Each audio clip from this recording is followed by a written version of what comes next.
All right, good afternoon, ma'am. What's your name? Katryce Curd. All right, you're here today on file 20-0203-SC, here today for arraignment on a felony complaint. You do have an attorney here on your behalf who you should be able to see and hear. If you cannot hear him, at a minimum, let me know so we can make sure that you're able to hear what your attorney is saying on your behalf. Aside from that, I would advise you that anything you say can and will be used against you, that we are recording these proceedings, so I would advise you to allow your attorney to speak on your behalf. Obviously, if you have urgent questions, we can answer those, but it would probably be in your best interest to follow up with your attorney after today's proceedings. Aside from that, go on, sir. May it please this honorable court, Jeffrey W. Perlman and Katryce A. Curd. We're going to waive formal reading of the warrant and at this time stand mute to the charges. All right, so we'll waive formal reading. We'll set the matter for a probable cause conference with preliminary exam within the statutory period. And go, I'm noting that she retained counsel. Go ahead with regards to bond. I just want to speak to the examination date, Judge, just so the court's aware. We are going to waive the 21-day rule, and we'll talk about that more at the probable cause conference. Okay, just for what it's worth, though, I cannot waive the 21-day rule on behalf of the prosecution. They have the same statutory right as you do to have the exam within 21 days. You can follow up with them, perhaps get a sit in order, but otherwise, at that first day, certainly discuss it further. But I can't waive it today. I understand. Okay. Go ahead with regards. Thank you. My client is 27 years old with no prior criminal history whatsoever. She has a 7-year-old daughter, and she not only works full-time and has been working since she graduated from Kaplan School, where she gained a skill in pharmaceutical technician. She, in this case, has family support here in the courtroom. She's retained an attorney. She has, I'm sorry, Judge. Her family is here in the back row of the courtroom. She has also, they have retained me. She stayed in the home where the alleged event occurred, and she is the one who called the police, the ambulance, and waited for them to arrive instead of running or fleeing or thinking she did anything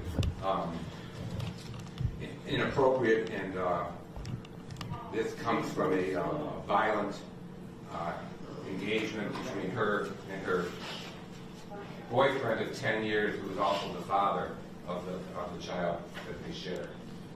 Just because she has no prior record and everything that I've already said, she has a skill, she works full time and has a lot of family support.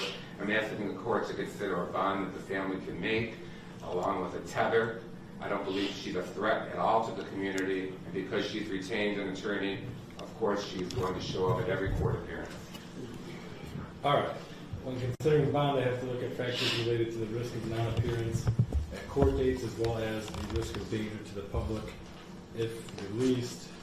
In doing so, I can look at many different factors related to those two fronts, including the nature of the offense, the likelihood of conviction, the prior record, ties to the community, history of substance abuse, mental health, drug abuse, anything of that nature, length at residence, employment history, many of the same arguments that you made.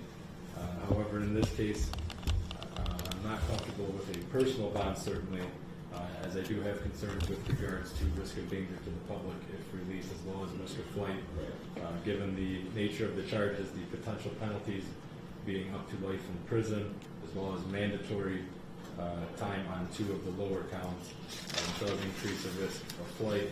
The nature of the charges does increase the risk of danger to the public. Community Corrections did provide a pre-trial report, but they did not make a bond recommendation. They just provided information only, which is similar to what you did state on behalf of your client. Given the concerns as well as the nature of the charges and likelihood of conviction, at this time, I'm going to set bond at $250,000 cash surety only. If released, she is to be placed on a GPS tether prior to release. There's no conditions on that. It's just a general GPS tether. And you can certainly address bond with Judge Lucido at the next court. Thank you, Judge. Just one another addition. My client's family has already received threats. We're not sure who they come from.